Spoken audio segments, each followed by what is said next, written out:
শহীদ বুদ্ধিজীবী দিবসে জাতির শ্রেষ্ঠ সন্তানদের শ্রদ্ধা জানিয়েছেন রাষ্ট্রপতি মোহাম্মদ শাহাবুদ্দিন ও প্রধান উপদেষ্টা ডক্টর মোহাম্মদ ইউনূস। এ সময় যুদ্ধাহত মুক্তিযোদ্ধা, প্রধান বিচারপতি ও উপদেষ্টা পরিষদের সদস্যরাও উপস্থিত ছিলেন। জুলাই সনদের ভিত্তিতে নতুন বাংলাদেশ গড়ে উঠবে বলে আশা মুক্তিযুদ্ধ বিষয়ক উপদেষ্টা ফারুকী আজমের। রিপোর্ট করছেন সেকান্দার রেহমান। রবিবার ভোরে মিরপুর শহীদ বুদ্ধিজীবী স্মৃতিসৌধে শ্রদ্ধা জানান রাষ্ট্রপতি মোহাম্মদ শাহাবুদ্দিন। শ্রদ্ধা নিবেদনের পর কিছুক্ষণ নীরবে দাঁড়িয়ে থাকেন রাষ্ট্রপতি। সেনাবাহিনীর একটি চৌকস দল সশস্ত্র সালাম জানায়। এ সময় বিউগলে বাজানো হয় করুণ সুর।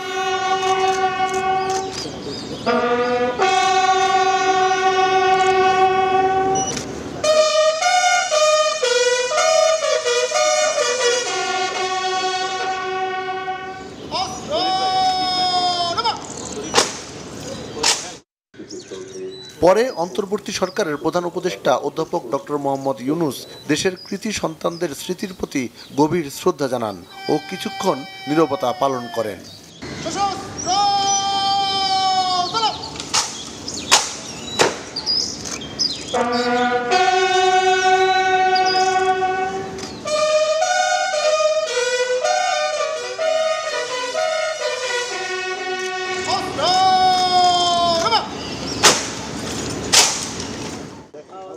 প্রধান উপদেষ্টা শহীদ বুদ্ধিজীবী পরিবারের সদস্য, যুদ্ধাহত মুক্তিযোদ্ধা, প্রধান বিচারপতি ও উপদেষ্টা পরিষদের সদস্যদের সঙ্গে কুশল বিনিময় করেন।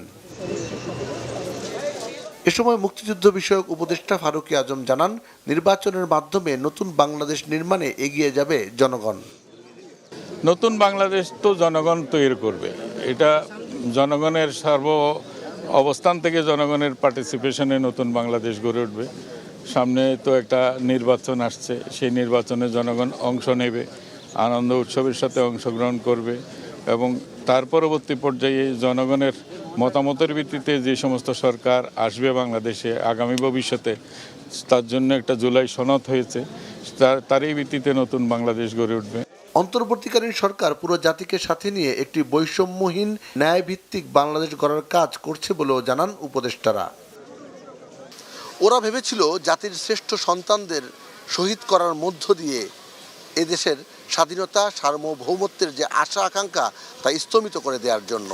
কিন্তু 16ই ডিসেম্বর এদেশের সূর্য সন্তানেরা কিন্তু স্বাধীনতা ছিনিয়ে এনেছিল, দেশ স্বাধীন হয়েছিল 1971 সালে।